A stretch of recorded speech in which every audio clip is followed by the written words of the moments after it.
मी विजय गाते, आपण पाहता लोकसेवा लाईव्ह बातमीपत्र। आज आपण काजूपाडा ह्या विभागामध्ये आहोत। या विभागाच्या पाठीमागे तुम्ही बघू शकता सुधांशू महाराजांचं हे मठ आहे। हे तिकडे त्यांचं नाव आहे वरदान लोक आश्रम।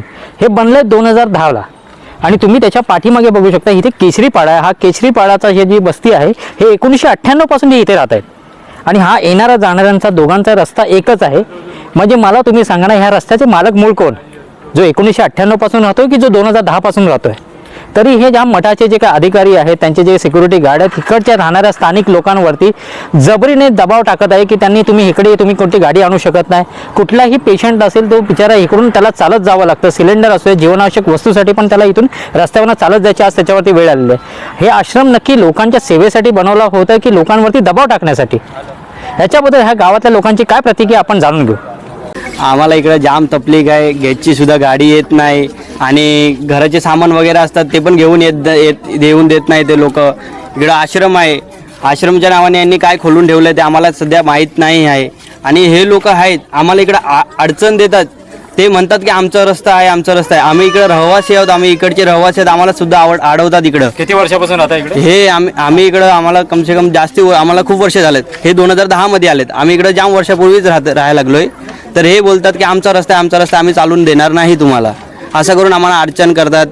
हे रतन उपाध्याय आणि एस अग्रवाल, त्यांचा वॉचमॅन कमला, ते सुद्धा आम्हाला इकडे चालून देत नाहीत।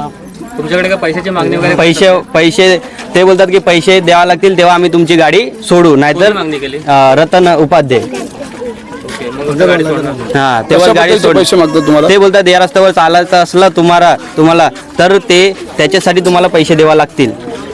यहाँ पे यही जगह पे, लेकिन हम लोग जब आए थे तब हम लोग को कोई दिक्कत नहीं हो रहा था। लेकिन अभी कुछ सालों से हम लोग को इतना परेशानी कर रहे हैं ये लोग कि हमने रास्ता ख़रीदा हुआ है और हमने रास्ता बनाया है, हमने खर्चा किया है, तो हम लोग किसी और को या बड़ी गाड़ी या छोटी गाड़ी को हम लोग अलाउड नहीं करेंगे। अगर ये रास्ते में आपको चलना है तो आपको हम लोग को पेमेंट करना पड़ेगा और जो भी है वो हमको बताना पड़ेगा पेमेंट के लिए। घर खरीदते समय आपने जिन जगह मालिकों से इन घरों को खरीदा है तो उन्होंने आपको ये रास्ता बताया था या कोई दूसरा? नहीं, उन्होंने क्या बताया कि ठीक है यही रास्ता है, और अपना 7/12 में भी उन्होंने दिया हुआ है, मेंशन किया हुआ है कि ये अनिता मापसेकर, रघुनाथ मापसेकर ने कि आपको आने जाने के लिए रास्ता कायम के स्वरूप दिया हुआ है। तो ये मतलब दादागिरी कर रहे हैं आप लोगों आप लोगों से जबरन वसूली का एक जरिया बना रहे हैं, मतलब पैसे कमाने का एक जरिया बना रहे हैं। Right sir. और हम लोग को कोई घर का सामान अगर लेने के लिए जाना है तो इधर से हम लोग को वहाँ से गेट से लेके यहाँ तक हम लोग को सर के ऊपर उठा के लेके आना पड़ता है, क्योंकि अंदर टेम्पो अलाउड कोई भी नहीं करता। छोटा मोटा टेम्पो कोई भी अलाउड नहीं करते। गैस का जो सिलेंडर रहता है और वहाँ से ढोने के बाद इधर हम लोग को सर के ऊपर लेडीज़ लोग लेके आते हैं। उन लोग को बोलते हैं कि आप गेट के पास खड़े रहो और अंदर गाड़ी अलाउड नहीं करते। और चाबी लेने के लिए अगर कोई भी कस्टमर जाता है तो उन लोग को चाबी नहीं दिया जाता है। यहाँ पर आप लोगों का कोई लोक प्रतिनिधि नहीं है, कोई नेता, नगर सेवक? नहीं, अभी तक कोई आए नहीं। आप लोग किसी के पास गए हो मदद मांगने के लिए अब तक? आज तक तो हम लोग गए नहीं थे, लेकिन यहाँ पे आ चुके हैं। आप लोगों को वोटिंग का अधिकार है? क्यों नहीं है? सब लोग को वोटिंग का अधिकार है, हम लोग भी भारतीय है। तो आप लोग ने जिनको वोट दिया है वो लोग भी आपकी मदद नहीं करते इस विषय पर? नहीं। ठीक है, धन्यवाद। ओके। नमस्कार, मैं विनोद जोशी, समाज सेवक पत्रकार। लास्ट 1 महीने से ये वरदान लोकाश्रम की तरफ से जो इस केशरीपाड़ा के रहिवासियों को जो तकलीफ़ हो रही है उसमें कोऑर्डिनेट कर रहा हूँ। इन लोगों की तरफ से पुलिस प्रशासन, अपर तहसीलदार, महानगर पालिका, इन सबको लेटर दिए हैं और इनकी तकलीफ़ है वहाँ तक पहुँचाने की कोशिश की गई है। अभी उस तकलीफ़ के ऊपर एस अग्रवाल जो वरदान लोक आश्रम आप देख सकते हैं मेरे राइट साइड में है, इनके जो पावर ऑफ अटर्नी होल्डर है उनको ये तकलीफ़ के बारे में पता होने के बावजूद यहाँ पर जितने सारे लोग हैं आप यहाँ पे देख सकते हैं, यहाँ पे 400 से 500 फैमिलीज़ है जो यहाँ पे रह रही है। इनको आने जाने में, छोटा मोटा काम करने में शुरुआत में तकलीफ़ थी। दोनों साइड से बैरिकेड्स उन्होंने बंद किए थे। कदम साहब वरिष्ठ पुलिस निरीक्षक काश्मीरा पुलिस स्टेशन उनके प्रयत्न से एक साइड का गेट जो है वो खोल दिया गया, जिसकी वजह से इनके ऑटोज़ अंदर आने लग गए और इन लोगों को आने जाने में थोड़ी सुविधा मिली। लेकिन दूसरी साइड का गेट इन्होंने अभी भी बंद रखा है और इनका ऐसा कहना है ये जगह मेरी है, ये रास्ता मेरा है, ये पूरा जो यहाँ से लेके आगे तक का जितना भी रास्ता है सब मेरा है। जबकि आप देखोगे 2010 में ये आश्रम बना है और वो 2010 में आश्रम बनने से पहले से कई सालों से यहाँ पे लोगों का आना जाना रहा है और इसी रास्ते से हुआ है। हाँ, आश्रम वाले ने यह रास्ता बनाया है, लेकिन उन्होंने रास्ता अपनी सुविधा के लिए बनाया ताकि वो यहाँ पर जो आश्रम में भक्त लोग आ रहे उनको आने जाने में सुविधा हो, और जो आश्रम में जो डेवलपमेंट के काम हुए हैं उसको काम करने के लिए जगह आने जाने के लिए चाहिए थी, उसीलिए उन्होंने आश्रम का रास्ता बनाया है।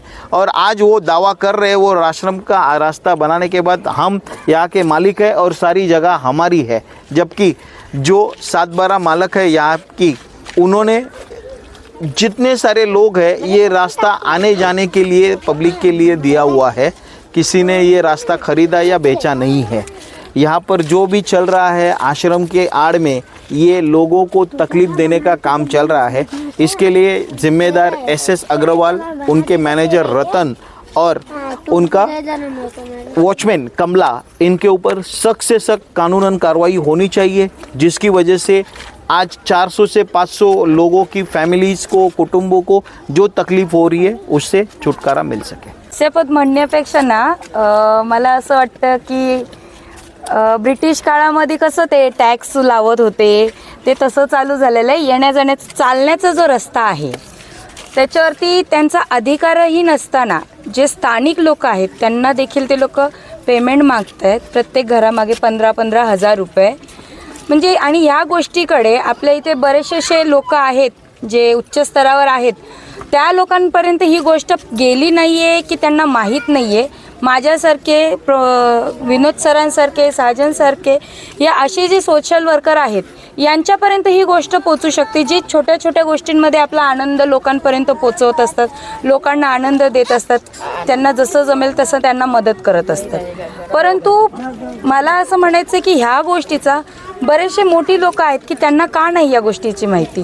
कमिशनर साहेब आहे, तलाठी साहेब, आम्ही जेव्हापासून ही गोष्ट हातामध्ये घेतली, जेव्हापासून आम्ही खूप प्रयत्न केले, पण या आश्रमाचे जे मालक चालक आहेत SS अग्रवाल आणि त्यांचे जे सोबत आहेत रतन उपाध्याय म्हणून, म्हणजे पोलीस स्टेशनमध्ये त्यांना समजवलं जातं आहे की बाबा हा रस्ता तुम्ही विकत नाही घेतलेला, तुम्हाला अनिता मापसेकर ज्या आहेत त्यांनी बऱ्या फॅमिलीकडनं तो रस्ता येण्या जाण्यासाठी घेतलेला आहे, हा गावकऱ्यांसाठी येण्या जाण्यासाठी रस्ता दिलेला आहे। अनिता मापसेकरांशी जो त्यांनी सेल ॲग्रीमेंट केलेला आहे त्याच्यामध्ये देखील त्यांनी स्वतः ते 100 वेळा वाचलेला असून देखील की हा बाबा तुम्हालाही येण्या जाण्यासाठी रस्ता। अनिता मापसेकरांना जर तो रस्ता विकत दिलेला नाही आहे तर अनिता मापसेकरांकडनं आश्रमवाल्यांनी हा रस्ता विकत कसा घेतला, हा महत्त्वाचा मुद्दा। दुसरी गोष्ट, पोलीस स्टेशनमधून समजवलं जातं, तलाठी ऑफिसमधून समजवलं जातं, बऱ्याच ठिकाणावरून समजवलं जातं, यांची जिथपर्यंत पोच आहे तिथपर्यंत हे फोन करतात पोलीस स्टेशनमध्ये, तलाठी ऑफिसला मोठ्या मोठ्या लोकांचे फोन येतात की तुम्ही त्यांचा मदत करा, तुम्ही त्यांना गाड्या आतमध्ये येऊन देत नाही। यांचा मुद्दा काय आहे, इथे झोपड्या बनत आहेत, ते महानगरपालिका बघून घेईल। आश्रमच्या आतमध्ये कोणी आहे का, तुम्हाला आश्रमच्या आतमध्ये कोणी येऊन त्रास देत आहे का, नाही देत। मग तुम्ही बाहेर, तुमच्या आश्रमच्या बाहेरची जी दुनिया आहे ती त्या गरीब लोकांची, जर त्यांच्याकडे लाखो पैसे असते तर आज ते माझ्यासारखे, आमच्यासारखे फ्लॅटमध्ये नसते का, किंवा तुमच्यासारखा मोठे जागा घेऊन, आश्रम घेऊन बंगले नसते बांधले का। तुम्ही स्वतः इनलिगल काम केलेलं आहे, तुम्ही शेतीसाठी आश्रम घेतलेलं होतं, तरी देखील तुम्ही शेती न करता तिथे तुम्ही वेगवेगळ्या प्रकारचं कन्स्ट्रक्शन चालू केलेलं आहे, त्याला जाब कोण विचारणार। आम्ही लोकांच्या धार्मिक भावना दुखवू नये म्हणून आश्रमचं नाव आहे, त्यामुळे आम्ही शांत बसलो, त्याचा गैरफायदा हा आश्रमाला घेतला जात आहे, याला जबाब कोण देणार। आम्ही आमच्या परीने खूप प्रयत्न करत आहोत, ते समजो नाही समजो ह्या पार्ट नंतर आहे, पण आम्ही गव्हर्नमेंटकडनं आमच्या परीने खूप प्रयत्न करतो आणि सक्सेसही झालो आहोत। फक्त 1% पेमेंट बाकी राहिलेलं आहे आमचं 1%. आणि मी सांगते ना की यानंतर आजच्या नंतर जर आश्रमवाल्यांनी जर लोकांना त्रास दिला तर मी माझी टीम इथे आंदोलनाला बसणार स्पष्ट भाषेमध्ये. आणि त्याला जर आम्हाला उठवायचं असेल ना इथून तर त्यांनी गेट उघडा करून द्यावा, तोपर्यंत आम्ही हलणार नाही.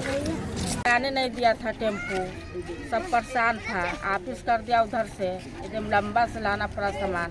रिक्शा में छोटा बच्चा है, प्रेशर से हुआ.